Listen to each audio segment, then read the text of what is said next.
Hey, good morning, good morning, good morning. It is Bernard Moore the third with More on the Road, presented to you by More and More Sports Management. It is a beautiful Saturday morning here in Central Mississippi. I know you probably see me with my Eskimo hat on right now. It is March. It is 40 something, 50 something degrees here in Jackson, Mississippi. So I'm walking around looking like an Eskimo. I'm just joking.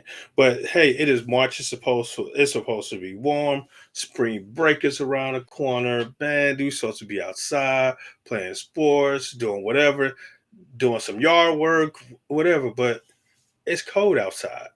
The wind is blowing. I'm not a meteorologist, so don't think that I'm going to talk about the weather. But it's cold outside. It's not something that I'm complaining about. I'm fine with the cold weather, but it's cold outside. And see with my Eskimo with my wool cap on, just showing. But I'm inside. I'm inside my home office. I just want to talk about a few things with you. Again, I like what I do with the show, More on the Road. Majority of people think is strictly about, strictly about sports. However, I am not really centered around directly around sports, but I am centered directly around sports. But I talk about different aspects of life, things that we're facing day to day. We just talk about a lot. Some of my guests, our coaches, or have a relationship with sports. But we talk about other things besides sports because sports is something good for society, but it's not the most important thing for society. Most important thing for society is health and working together, building a good community. Now, again, I want to talk about something that is very serious right now, with us dealing with a lot.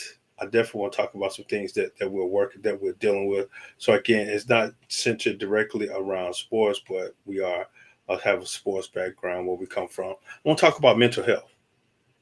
I'm not a mental health professional, so don't think that I'm going to provide you with a lot of information and data information dealing with mental health. I just did some research online in reference to mental health, and I'm going to give you a definition what mental health is defined as. So you may see me looking out because I'm definitely want to give you a correct definition of what truly mental health means based off the research that we have done.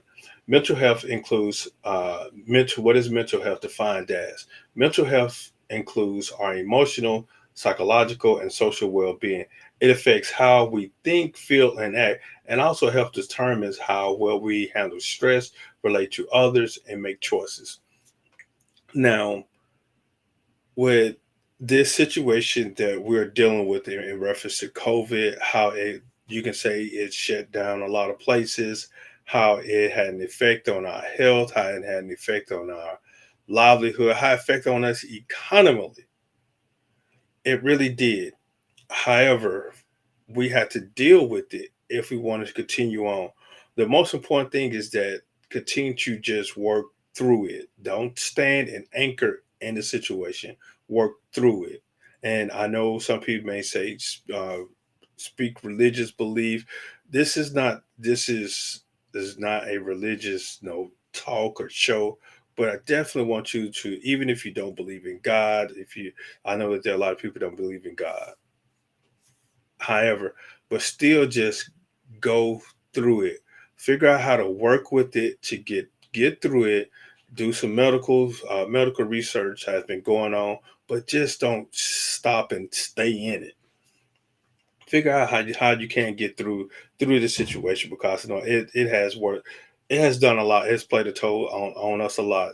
I can't say that it hurt me directly, but it have hurt me indirectly. And working the work that I do, being around family members, being around friends, being around sports. So like I said, it didn't directly affect me, but it affected me indirectly. It helped. I had to cut out some of my events. I didn't have opportunity to visit certain sport events because of restrictions that they had going on. But really take care of your health, really take care of your physical health as well as your mental health because that definitely plays a part in society and how we work and how we operate. So definitely definitely look at your mental health as well. Don't just look at your health, physical health, but look at mental health as well. Then Some disorders are dealing with mental health, mood disorders, such as depression or bipolar disorder, anxiety disorder, personality disorder, psychotic disorder, such as schizophrenia, eating disorder, trauma related disorders, such as post traumatic stress disorder, substance abuse disorder. Now, I can say sometimes we deal with this eating disorder because I'm not trying to step on anybody's toes or talk about anyone. Mississippi, we do have an eating disorder. If you look at the stats, some of us, we're about one of the fattest states in the United States of America out of the 51 states that we have. And so, yes, I think we're dealing with that with the eating disorder. Some of us just want to eat, eat, eat, eat, eat. I could say too, I do that sometimes. So I'm not saying I have an eating disorder, but sometimes I just want to eat, like I said, stress snacks. Or if I see some snacks, sometimes you have that craving and you just be enticed by just the look or the smell, you want to get it. So I can say sometimes I don't the eating disorder. I'm not going to speak it up on myself, but yeah, I can say sometimes I do eat a lot. Personality disorder. Again, we're dealing with our personal situations. Sometimes we are this person one day, then we that person the next day. So definitely work on our personalities. And it's substance abuse disorder. Some people say Jesus made wine as as a position, have a position in the church as a minister. Work in the church. Some people say, "Why you don't drink?" I'm not gonna say I don't drink. I don't drink beer. I don't drink certain liquor. Certain alcohol. Now I know this is an old school remedy. Growing up, we made the hottie toddy. Get you some dark liquor, some lemon juice, a peppermint, and some warm water to help. It's like a cold medicine to help relieve the congestion in your chest dealing with cough. So yes, I drink that. No, just trying for health reasons. Try to get rid of cough for congestion. And then they say red wine is good for your cholesterol, and it'll helps your body. But then some people say, well, Jesus made wine. They always throw it in that, especially when a religious individual say, or someone that has a position in church, or they say that they don't drink for their religious belief. Jesus made wine. Yes, he did. Yes, Jesus did make wine. He did. He made the wine that was actually one of his first miracles that he performed, turned water into wine. However, the thing with that, sometimes lust is a sin. And that's why we say sometimes that people are individuals that have position in church, they don't do certain things because of the association with it. And now, again, personally, me just speaking from my point of view in reference to liquor and someone that has a position in church, or other things and someone that has a position in church, it's the association along with it. But most time when a lot of people drink at celebrations or parties, or again, they're just dealing with some stress, they just want to have a relaxing moment, or deal for health reason. But sometimes some of us may go a little too much, overindulge in it. Bad things happen. And so that's the reason, again, just my opinion, this is just speaking from my perspective, is that we see things as a position in church. We see things association with alcohol, that when someone drinks, they tend to do things out of character. They tend to do things that are ethically wrong, or do things that are more incorrect. So the association with alcohol, something might happen, so we don't want to drink. So that's the reason. That's my perspective. The reason why I think that some religious individuals, that I'm not gonna say religious, some individuals that have position in church or how they view things, they don't drink alcohol. Even with gambling, you gamble with your life every day. When you wake up, when you crank up your car, when you walk out that door, you're taking a gamble, more of taking a risk. And again, someone has a position within the church, they look at gambling as being a sin. No, it's not a sin because we gamble daily. Is that when the association with gambling, sometimes it has ended family, it has ended marriage, it has, like, individuals lose a lot of their possessions. Again, it's just association with it. Now people go to the casino, and some people see someone that's in a position within the church, see them at the casino. What brother and sister so and so doing at the casino? Then you kind of look. How you know that brother and sister so and so went to casino unless you were there? So again, be very mindful about what you do. Again, it's just association. The reason why some people believe and have their feelings about certain things, because eating too much is a sin. The lusting too much, shopping too much is a sin. Um, Shopping has hurt families as well. I'm not gonna say that it's all women. Shopping has hurt families as well. So again, be very careful about things that we kind of use in reference to try to, as I say, kind of like where almost try to bring somebody down. But again, though, all this came in the stem of working with your mental health, because it is very important that you work with your mental health. Not from relate mental health dealing with sports. You have an athlete that is at the top of their game. They're good. They've been winners all the majority of their life. They've been winning since they were young. They played on winning teams. They were successful. They've lost, but they worked through those losses because they've had individuals around that provide encouraging words, continue to motivate them, because we're all going to lose sometimes. Just because we win on the scoreboard all the time don't mean that we haven't lost. We lost something when we won on the scoreboard. Again, this is Bernard Moore the third, with More on the Road, presented to you by More and More Sports Management. Nothing but more is what we do at More and More Sports Management. Now, in reference to, again, with mental health dealing with athletes, that individuals that all they do is, as the song say, all we do is win, win, win, no matter what. I'm not a scene girl, so don't think I'm get up. Okay, just joking. All right, in reference to that, now they're successful, especially at an early age, and so that's all they know is success. They've lost some games on the scoreboard, but they had success. Sometimes they get injured in the peak of their career. Again, once things are really were rolling along, the kid, I mean, the athlete, I'm not going to say kid, or excuse me, the young man or young woman, they don't know how to deal with injury. And sometimes that can be a big slump for them because they don't know how to work with it. And then they get to a point of, oh my gosh, no, what I'm gonna do? My career is over with. No, this is ended. No, what am I going to do?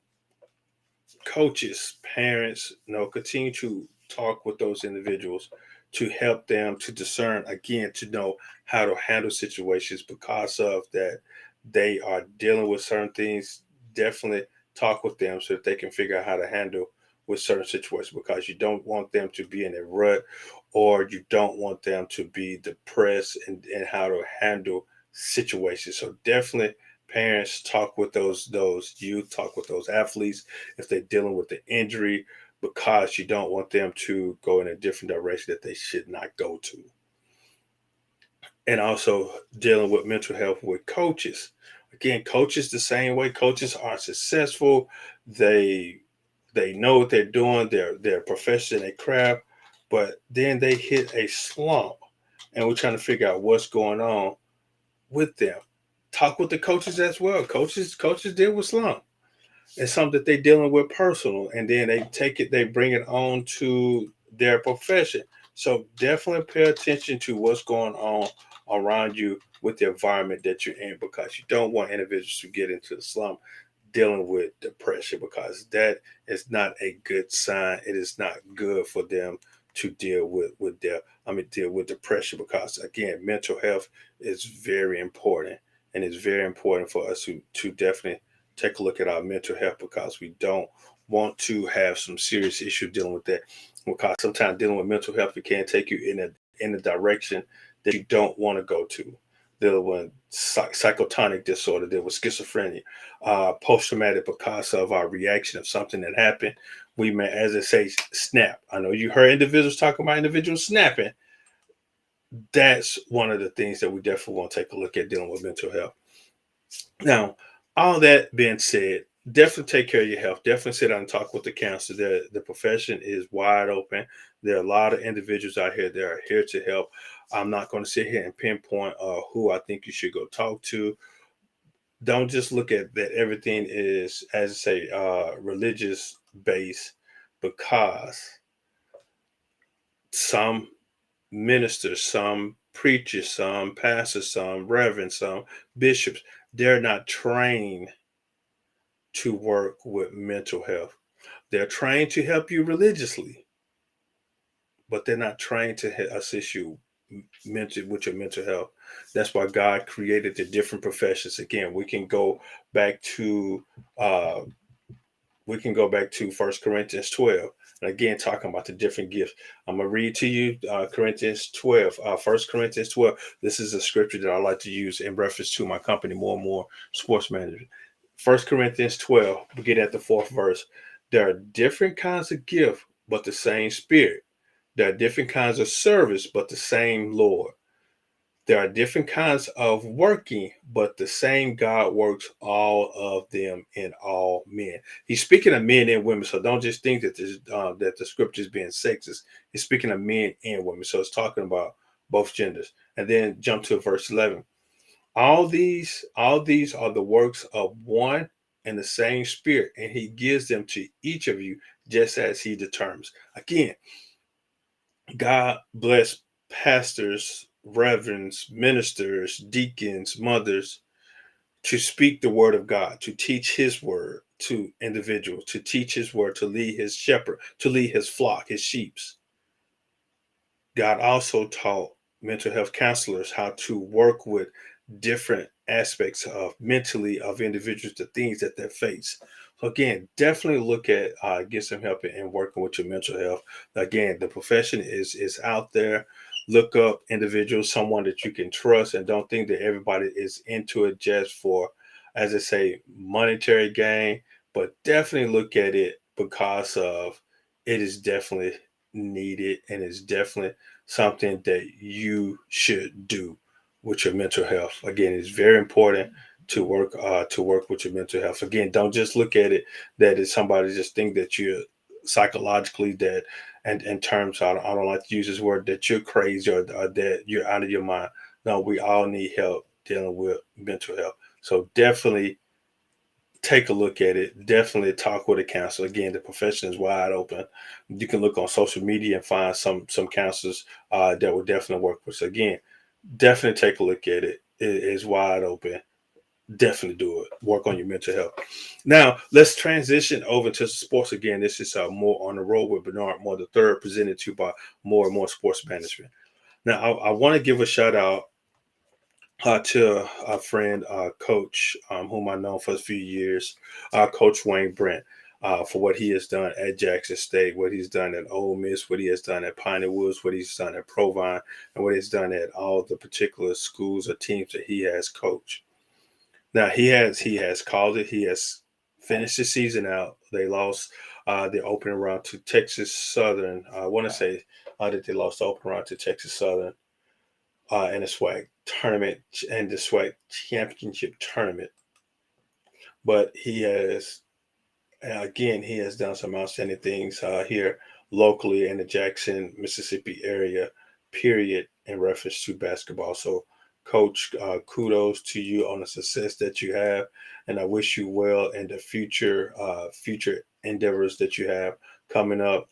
Definitely looking forward to some exciting things that I know that you're about to do in the community dealing with basketball. I know that I said you hung up your whistle, lost the opening round to Texas Southern 54-50 down in Birmingham, Alabama, again in the SWAC tournament. So again, kudos to you, Coach. I wish you well in the future. Again, anything that we can definitely be helpful here with More and More Sports Management, More on the Road. You know how to reach out, but I definitely, excuse me, sit down and chit chat with you later. So again, kudos to the Tigers and the success that they have this season. They fall hard, but they just didn't pull it off to continue on. And which Texas Southern it has advanced. Texas Southern is planning they will face Alcorn in the conference championship game today at 5 p.m. I think you can find the game on ESPNU or ESPN Plus online. I know I think it's on one of the ESPN networks. But like I said, kudos to Coach Brent and the Tigers as well as Texas Southern. They're taking on Alcorn State. this today in Birmingham for the SWAC championship men's basketball game. Well, I want to say kudos to Dr. McClendon, Charles McClendon, what he has done with the SWAC conference and all the connections that he's making with SWAC. He's definitely making a difference in the SWAC. So kudos to you, Dr. McClendon, what you're doing. Now let's take it over to the women's side. Jackson State is still in it. They finished the season with the 18-0 record conference, and so they just defeated Texas Southern. Not Texas Southern. They defeated Southern yesterday to advance on to the championship game that will take place today at 1:30. Actually, about to get kicked off shortly. At 1:30 p.m. Again, they're playing the game at Birmingham, Alabama. I want to say at the University of Alabama, Birmingham, UAB arena for the SWAC championship game that will take place today at 1:30. So kudos to Coach Reed and the Lady Tigers, Coach Reed, Coach Williams. I can't remember the young lady name, her assistant, and it's another male coach over there. I can't think of the names right now. But hey, I wish you guys well. Bring home that championship trophy, back-to-back championship trophy SWAC tournament this year. Know that you all won the regular season SWAC championship trophy again. So I wish you guys well on bringing back the trophy, the tournament trophy, and hopefully that you guys get a good seed in the tournament. So they will be facing Alabama State today as they will go forward to take home that championship trophy. And speaking of Alabama State men's basketball coach has resigned to leading the Hornets. Coach Mo Williams, we can call him. Well, his name is Maurice Williams, but he is known as Mo Williams. So he has resigned as the head men's basketball coach for Alabama State. So I know Dr. Cable and his staff are putting together a committee to go ahead and locate another young man or woman to lead the program for the men's of this upcoming season. So I know Coach Cable and his team will definitely put together a good staff. But right now they're trying to focus on uh, the Lady Hornets as they take on the Lady Tigers today for the SWAC championship tournament trophy with the women. Coach Coach Freeman Jackson, and her staff again are taking on the Lady Tiger this upcoming year. And I know Coach Freeman Jackson. Me personally, I just think they have been the team that will compete against Jackson State. So again, it's gonna be a tough game for the Lady Tigers, but I know that they can do it because champions never quit, and they're not going to quit today. They're definitely going to play hard and earn that trophy again. So I'm going to have to get with uh, Mr. Ashley Robinson. Hey, we're going to have to build another trophy room because all the championship that he's winning there at Jackson State it's getting a little crowded in there. So we're gonna have to update some things. So Ashley, I know that you're over in Birmingham as well, cheering on the Lady Tigers as they face Alabama State for the SWAC. So Ashley, definitely have to get together, man, so we can go ahead and build a bigger trophy room so that we can go ahead and get all those championship trophies in the facility. Now, just looking at the schedule, I'm just taking a look at the schedule that will take place today. The baseball team open up conference at Arkansas Pine Bluff today. So the Tigers baseball team travel up to UAPB and they're facing the Pine Bluff Golden Lions at Troy Hunter Baseball Complex today at 1 p.m. So their game is about to get opening pitch is about to take place. And the Lady Tigers softball will host, I want to say it seems that they're probably playing here in Jackson. They're hosting Bethune-Cookman for the second game in conference play. Softball there right now are currently sitting at 0-1 in conference. I think they played not Pine Bluff, Bethune-Cookman the last game. So yeah, they're opening up today for first pitch. No, will be Sunday, March the 13th here in Jackson, on the campus of Jackson State as they face Bethune-Cookman. May definitely take a look at the game. Take a look at the softball team as they host Bethune-Cookman. So again, we're looking at some SWAC games. The Lady Tigers facing the Lady Hornets today, and the baseball team will face the Golden Lions at Pine Bluff, and the Lady Tiger softball team will host Bethune-Cookman today here on campus. Now, again, talking about sports, get ready for the NFL draft that is coming up. Now we have some combines that about to take place, some personal pro day workout. I'm saying combine pro day workouts at the different universities or sports complex in those particular town. So definitely looking forward to some excitement, some exciting news going around in the NFL. Aaron Rodgers has continued to he's continuing on to be with the Green Bay Packers. Russell Wilson was traded to the Denver Broncos for a heap of draft picks going to Seattle, as well as the Indianapolis Colts traded Carson Wentz to the Washington Commanders for some draft picks as well. Now, and also news in reference to Deshaun Watson. His criminal charges have been dismissed, but he's facing some civil charges, so some different lawsuits that he is facing. So they're kind of up in there and see what's going to take place with Deshaun Watson. So let's take a look and see what happened. Now, see again, that relates back to let's take that back to what we talked about earlier in reference to mental health. Now, with Deshaun Watson facing all the different charges, he had to sit out this past season because of the different allegations, and it was still doing some investigation with the sexual allegations.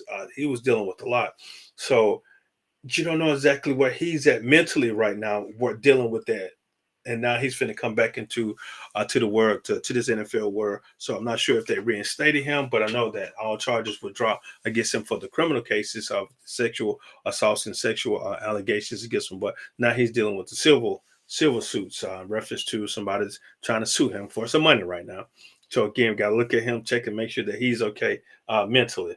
Again, this is you listen to more on the road with Bernard Moore III, presented to you by More and More Sports Management. And I've just been jumbling around, dealing with mental health, dealing with conference tournaments, dealing with the NFL, and then at the NBA is finna come almost from the they're overcoming. They're coming out of All-Star Weekend a few weeks into the season, and the season is still this is a roller coaster. My Bulls are playing roller coaster right now. They win a few games, then they lose a few games, then they're back on the winning streak, then they lose a few more. So the Bulls are on a roller coaster right now, but we're looking for to. I know that they're going to make a run in the playoffs. I think they're the number 3 seed, number 3, number 4 seed right now. The playoffs started today, so definitely looking forward to it. Then Major League Baseball is still on lockout. They're still working out some working out the deal, some detail for this upcoming CBA, so they can go ahead and get the season started. I know that they're missing out on a lot of money financially. They're being hurt, as well as some of the players. But most important, that are hurting the most are those individuals that work the games, such as the concession stand workers, the ticket takers, the custodians, the cleaning crew, the field crew. They're hurting a lot. Now, I can't say if some of them that's all the on employment that they had, or was that part time. But if that was their full time gig, some of them missed out on financial gains. And even if those individuals that were doing it contractual, like your mom and pop cleaning service, they probably contracted with those particular stadiums and they provide cleaning services. So they're missing out a lot also. So it's not just they're saying that the players and owners are missing out on money, the workers are missing out as well. So I hope that they had something in place for those workers that are, as you can say, that are missing out, um, that are missing out while the games are not being played. But come on, MLB and players unions. Somebody, y'all gonna have to get stuff together now. So we definitely so that we can go ahead and get those individuals back to work and what they're doing, because I know that they're missing out on a lot. So definitely go ahead and get your stuff together so we can go ahead and see some baseball. Now, I'm about to go to bring on take you over to a recorded an interview that I recorded earlier with my mentor Ben Wilson, who is a former partner at the law firm Beveridge and Diamond Law Firm based out of Washington D.C., but they have multiple offices around. He was my he was my mentor. He helped me out in the sporting management business. So I'm gonna go ahead. It's an interview that was recorded earlier due to his schedule, but he had time to work with me. Then we recorded the video, recorded the interview. So we're going to talk about some things about his success as a partner, being an agent, and working with his family. So definitely stay tuned for this video that we're about to go to pull up that I had with Mr. Ben Wilson, that he was working with me in the sporting business. So stay tuned for this interview with Mr. Wilson. Again, you listen to More on the Road with Bernard Moore III, presented to you by More Sports Management.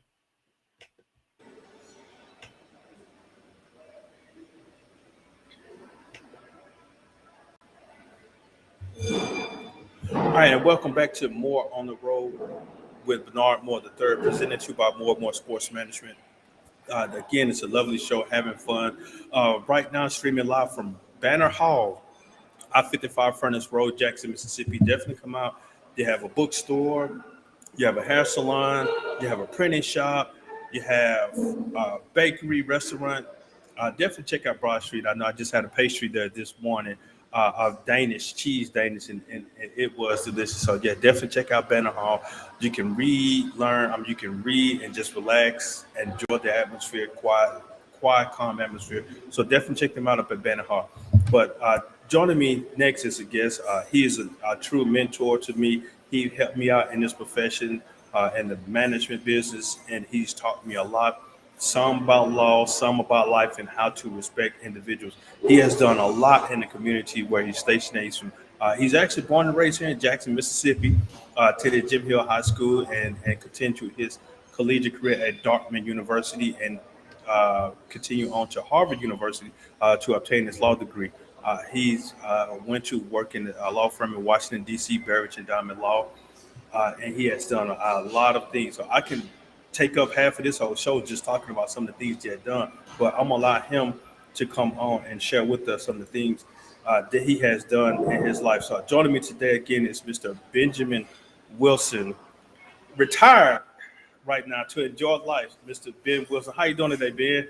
Very fine, Bernard. How are you today? Great to As I be on with you and your guests. Yes, sir. I really appreciate your time, Mr. Wilson, for joining me this day. Now that you're retired, you can say that you have more time to play golf, go fish, and enjoy the family now.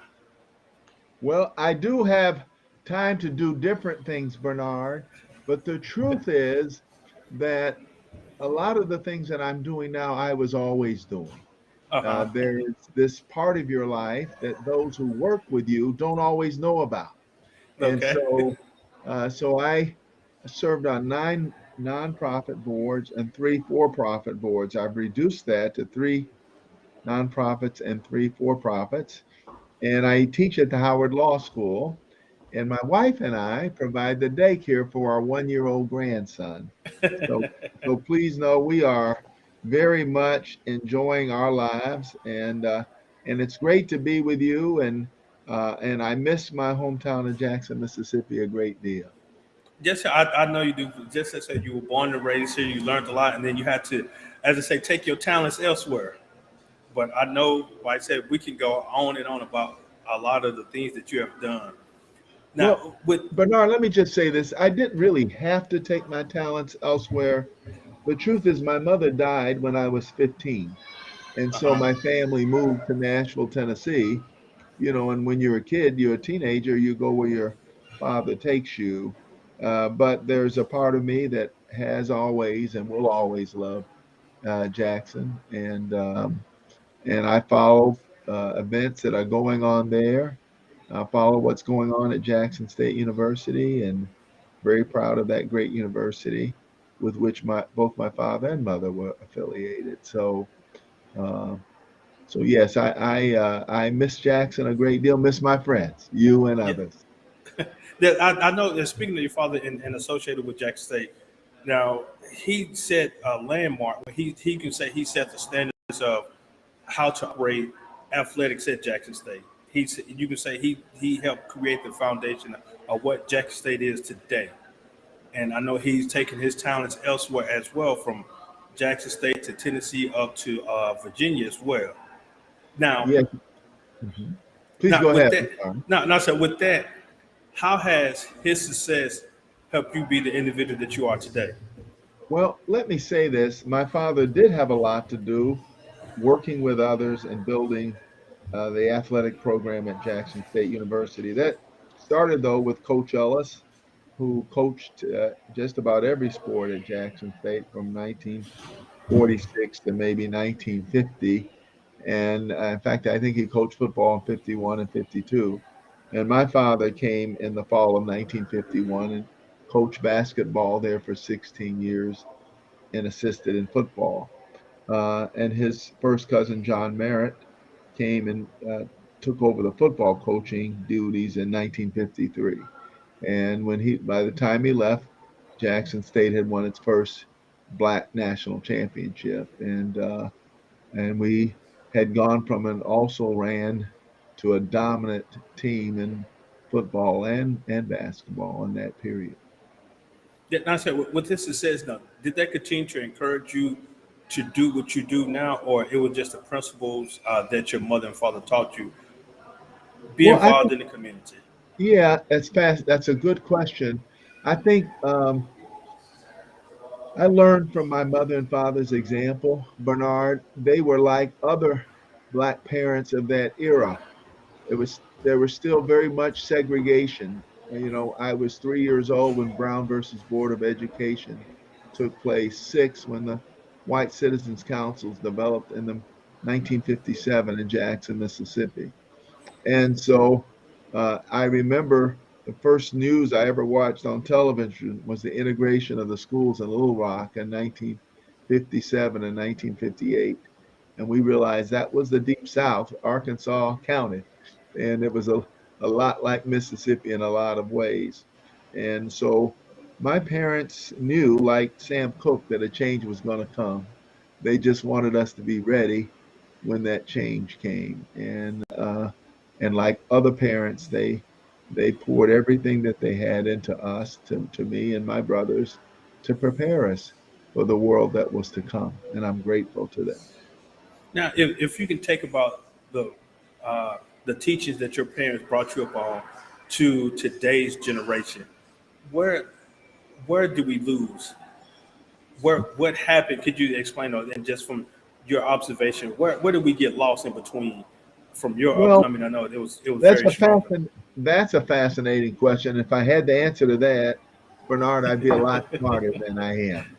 But I would say that um, um, there's so many institutions in our communities that matter. I start with the church. We're nothing without the church. We're nothing without faith. The first schools for our people started in churches and basements of churches. And when we had nothing else, when others didn't want to teach us to read, the first book we had was the Bible. So Mississippi is a state where people have great faith. I don't think the people of Mississippi have lost that faith. Not everyone has. I think some people have not been taught and not been provided that guidance. And so it really is incumbent on parents to introduce their children to faith and for them to understand. Education is extremely important. A good education is the great equalizer. Most people don't realize that you don't have to see the Leaning Tower of Pisa. You don't have to see Gauguin or Degas or the other great French impressionists. You don't have to be in Paris to see them. You can see them in a book. And when I was a boy, we used to have two Negro branches of the library in Carver and the one over the College Park Auditorium where we used to play basketball. I believe they host the plays there. I think it's the Rose McCoy building now for Dr. McCoy. But I could go over there and read books and read all day till my heart was content. And they had books in there. It wasn't a broad collection, but I made a point of reading just about everything I could. And books took me to places I would not see until I was much older. But I'm grateful for that. So education is extremely important. And then I think that um, we have to live our faith. You know, this idea of We have to respect life. And so much of what we see with the high crime rates, with wanton murder, with horrible crimes, is a function of people um, not caring. And quite frankly, I think it's a desperate cry for help, and not enough of us answer those cries. And Yeah. so what I hope is that we will never give up on ourselves. In most American cities, including Jackson, close to half of the black boys who start the ninth grade are not there in the 12th grade. Where did they go? They didn't just disappear off the face of the earth. And who cares enough to find them and say that your life matters? Who intercedes on their behalf to ensure they have an opportunity? And I hope wherever we happen to live, whether it's uh, Jackson, Mississippi, or Washington, D.C., or anywhere else in this great country, that we will always take time to think about others, particularly young children, young boys and girls growing up. Yeah, and with that being said, Mr. Wilson, I can't talk about Ben Wilson. Why is it sometimes that when there are individuals that are attempting to help, attempting to make a difference, there's so much negativity towards them. A lot of people try to pull them down, say, "Well, no, you're wasting your time. No, you're not going to save them." And old saying said, "If I get just one, I've done my job." Why, Well, why is it so hard sometimes for people to do that? well, I think if we understand the life of Jesus Christ, we know that he faced resistance all Yes. along. We understand the life of Martin Luther King Jr., he faced resistance. If we witness the life of Medgar Evers right there in Jackson, Mississippi, he faced overwhelming resistance. And when I think of great people like Medgar Evers, like Martin Luther King Jr., I think the obstacles that you and I face are small by comparison. And if they were brave enough to do the things that they did, it seems to me it's a small thing for us to intercede in the life of a child who's not necessarily our own child. So I hope that we will remember their example and we will honor their example by following it and in our own small way making a difference. And momentum is a fascinating thing. You see it in the sports context, but you see it in all aspects of life. And if one person, two people, five people, 50 people, if they start caring, others around them will care. So if you pick up your yard, others on your street will. And if your street does that, others the next street over will. And sooner or later, you'll find everybody planting flowers and Yeah. engaged in building a better community. And so that's what I hope we will see. Yeah, I'm glad to, it's almost like the domino effect because like I said, it's a struggle. It's a hard task to do anything in life, especially when you're doing it by yourself and you're going against, as I say, the minority going against the majority. But And that's the thing, though, Bernard. We can't do it by ourselves. uh We have to do it with others. That's why they talk about when two or more are gathered in His name. His power. So yeah, I can do certain things on my own, but when I do them with Bernard, when I do them with Bernard and Mary, we can do even more. And I yeah, think that's the thing is that, uh, and then we have to be willing to not always be the leader. So, and you need to follow me sometimes, and we both need to follow Mary sometimes. And and uh, it doesn't matter so much who calls the play; it's how we execute it. yeah, and that's the thing. I know some people are stuck in saying, "I wanted to do it my way," instead of saying, "How can we make it successful together?" And that's where you can say a lot of leaders fall because they want to do it my way. I don't want to hear any input.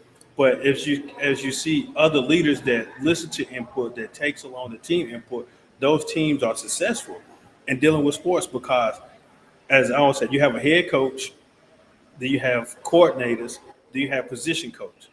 Now, if you can see some head coaches, the ones that want to call the plays, those teams are not as successful, in my opinion, are not as successful compared to I hired you to do something. I'm putting my trust in you to do it. So go out there and make us look good. Instead of saying, nah, I want you on my staff, but I don't trust you, so I'm gonna do this. As well as Well, calling a play. yes, yes. Well, so Bernard, you're a few years younger than me. Uh, a long time ago, when my father started coaching, you might have one head coach and one or two assistants. And today, there are many assistants with specialties. And so, uh, again, with any organization, sports or outside of sports, coordinating among the leaders is critically important. Just like being a mother and father, it's important that the mother and father are on the same page about the important things in a child's life: discipline, diet, sleeping habits, studying, all those important things that will allow a child to grow. And you have to be on the same page. And so yes, I agree with that. And um, but ultimately, the key is to focus on being of service to others. And I think those of us who focus on service will do well. Now, and with that, now I know, like I said, especially in the early days of sports and stuff, you had one coach, you had at least about two or three coaches that ran the whole program. They had to definitely work together. And then I can understand them, hey, one coach is doing XYZ, then another coach doing ABC, then another coach doing NMLOP because of the resources that they had. But now they said, now you have a lot of resource. You have the resource to do anything. So I want you to do this. I want you to do that. Well, you're right. What? And what you're talking about is adapting to Yes. new situation. And that's a key element to life success for sure. Now let's go into the sports arena, and I know you've been around sports a good portion of, you can say, 99% of your life. How do you think sports has changed to today? Do you think is good for sports, the things that are going on right now, such as commercialization, monetary? Do you think it's lost its heart or its love compared to how it was coming up? Well, clearly sports are different. When I was a boy, they had one professional football game on a week. They had baseball had a game of the week. And in college football, a university could be on television once a whole year, and that was it. And now there are universities and leagues that have their own network. And so yes, things have changed significantly. The media certainly plays a role. And now with technology, you've got Instagram and Twitter and so many other ways for athletes and fans to communicate with each other. There's an access that heretofore did not exist. So I think these things can be forces of good, they can be forces of evil. But what you hope is that um, it gives people exposure to entertainment, to games that they love. And you hope that the young women and young men who succeed at these games in college, first of all, receive their education, earn their degrees, and then professionally, that they are able to put themselves in a strong financial situation uh, to get a start on life. Because even the most successful professional athletes are done at 30 or 35 or 40, and they still have about 50 years to live. And um, so the question is, have you used sports to advance your life and the situation for your family? And there are countless positive examples where that has happened. And obviously, there are other examples where that has not happened. Now, do you think it is well for an athlete to continue their education while, like I said, it's possible, it's portion of it being paid for, continue your education so that you can have something to fall back on? Because, like I said, the lifespan of an athlete sometimes is what, anywhere between 3 to 5 years. And if you don't manage, like I said, don't manage your money correctly, what are you going to do after you finish? Well, it depends on the sport, but the average time in professional football is about 3 years. And so, and a lot of people use the phrase fall back on. I don't see it as falling back on. I see that education is the key to one's life throughout life. And so you could be the most successful athlete in the world, but you want to know how to manage your money. You want to know how to engage in business. And if you've been in a business school, you can do that. If you're able to write and read a contract, you can understand um, the economic impact on your life. If you've had a chance to study investments while you're in school, you have a chance to do something with the money that you earn. So I think the education is important, not simply so you can fall back on it if this dream of being some great professional athlete doesn't pan out. I think it's absolutely essential to maximizing the opportunity that one has. So, so there's absolutely no question about that. And I do think that people have to understand there's always injury. There's always a new set of young athletes coming out the next year who are also talented. And so even if one is not injured, even if one is not being treated unfairly, there's a chance you're going to be replaced. Because in sports, unlike other occupations, um, there is no tenure, and you have to earn your job every day. And if you work a job at a company or a school, you keep your job next year as long as you behave properly, and the company or the is still making money, is still financially solvent. But in sports, if they find a better center, you're out. Uh, you may not have done anything wrong. And Now, with that, again, talk with Ben Wilson, former attorney who has retired, a mentor of mine who has taught me, introduced me to a lot of professionals here in Jackson. I give him a call. Hey, Ben, I need some help. Hey, call this person, call this person. And he has showed me a lot to dealing with professional sports and how to manage different aspects of working with individuals and people. How has that driven you in your profession? I know as an attorney, how has that driven you to be the best at what you do? well, uh, practicing law, the goal is, of course, to achieve the purposes of your client, right? But oftentimes, it's in a competitive situation. So when I'm in litigation and we're trying a lawsuit against the other side, my client doesn't hire me to try hard. My client hires me to win, and and they will tell me if they like my work by either coming back to hire me again or never calling me again, right? And so, in the same way that people will tell a restaurant they don't like the food simply by not coming back. And so, the key for me is to win.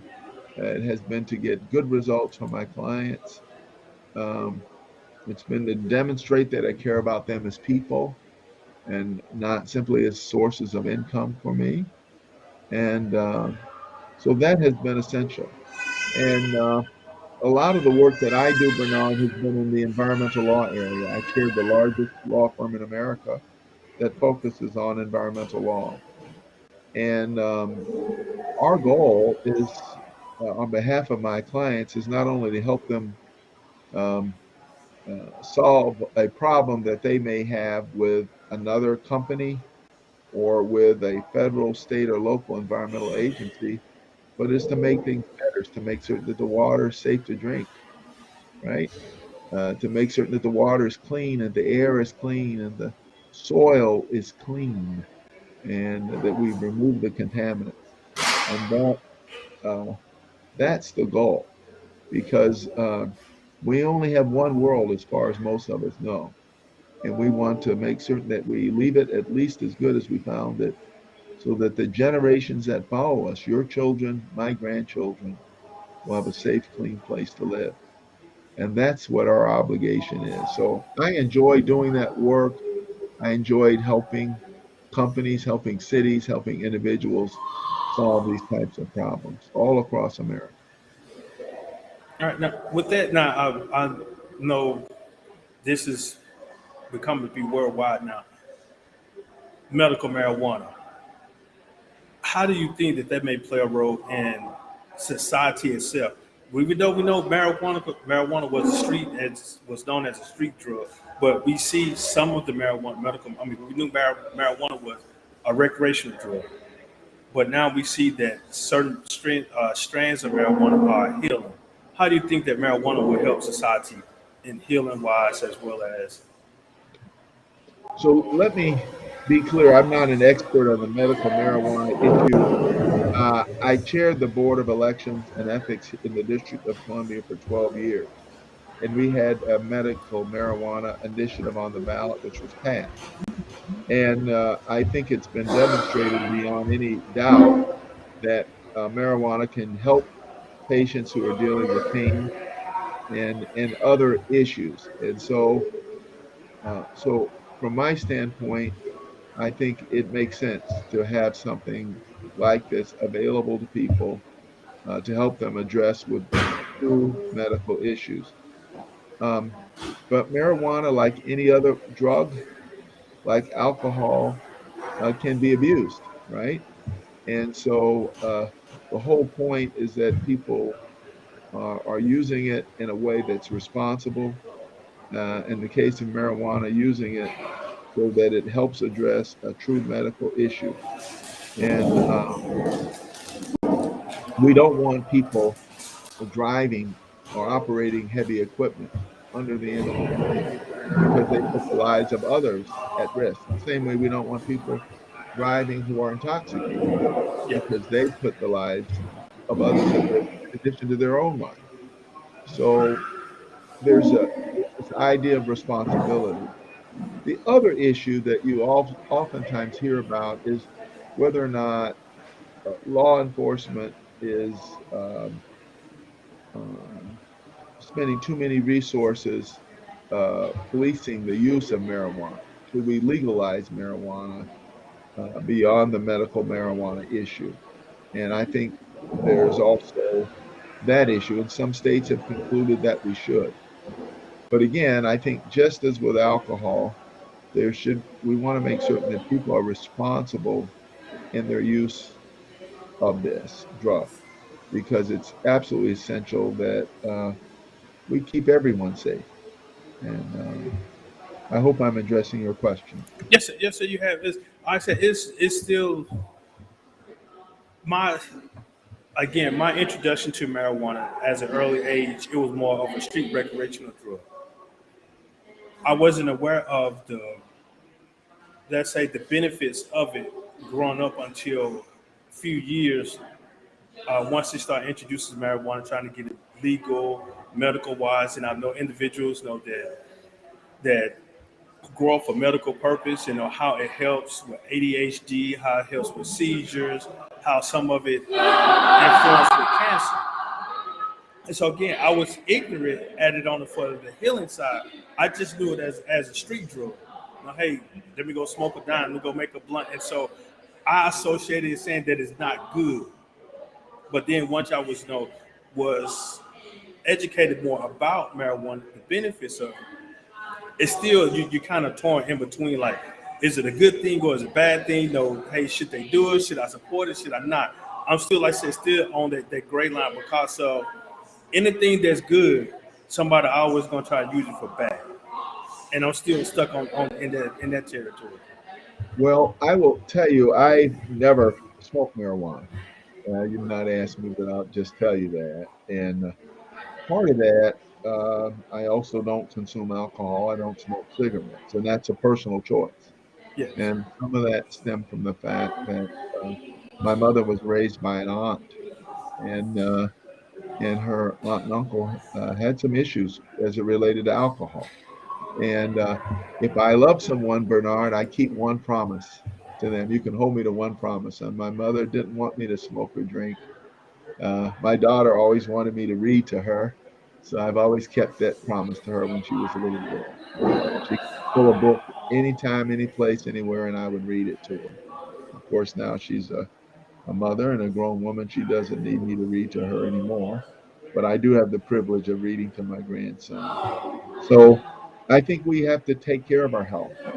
And Yeah, in our communities, in Black communities, we face health uh, issues that other communities don't face. I think COVID has brought to the attention of the full world the disparate health treatment that Blacks receive as compared with whites, that poor people receive.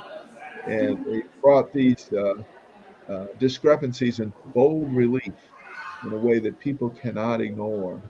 And so I think it's truly important for young people who may be listening to this. You can resist. You can say no. You can make a choice. I will not use drugs. I will not use alcohol. I will not smoke marijuana. I want to keep my body as strong as possible, and I think that's really important. And and and then when we use drugs, only under a doctor's supervision, and only as prescribed, and yeah, because they have a useful purpose, as you said, as long as used appropriately. yeah. Like here, we talk about Ben Wilson. Mr. Wilson, before we can let you go, is there anything else that you definitely want to share with our listeners to follow? Because I know, like I said, you're still doing board work from nonprofits and profits, and I know that you're still doing things in the community, in your area, and possibly even, like I said, you have a granddaughter, a grandson, correct? Correct. And so So I know he's gonna keep you busy. well, we love our grandson. He's a bright, interesting little boy and a lot of personality. And I think what I would say is I choose to do the board work because I want to make a difference. And in our community, I serve on our judicial nomination commission. We choose the judges for our courts in Washington, D.C. I serve on another board that um, the DC Bar Foundation. Our goal is to, uh, we've raised over $20 million and it goes to help legal organizations that serve the poor. Uh, the third group that I work on is called the Environmental Law Institute. We want to bring the rule of law to environmental issues all over the world. In terms of my for-profit boards, the lead director for Northwestern Mutual Life Insurance Company, the Quiet Company, and I'm very proud of that company. It helps people build wealth, and I would encourage your listeners to look for opportunities to build wealth. And life insurance is a good place to start, but Northwestern also provides investments. I serve on the board of Pacific Gas and Electric, the utility in Northern California, and we're having to address forest fires that are, we believe, prompted by climate change. We're having to learn how to store um, solar and wind energy in batteries so that we have power when the sun's not out and the wind's not blowing. Uh, I appreciate that work, and I also work with a company called APCO Worldwide. I serve on their board, and they are a consulting firm. And finally, I teach at the Howard University School of Law, and I'm very proud of my students at the Howard Law School.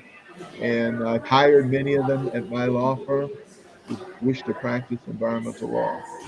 And I would just say, as you know, Bernard, you asked me about my father. I'm proud of my family. I have a daughter who works at a law practice focusing on legal diversity.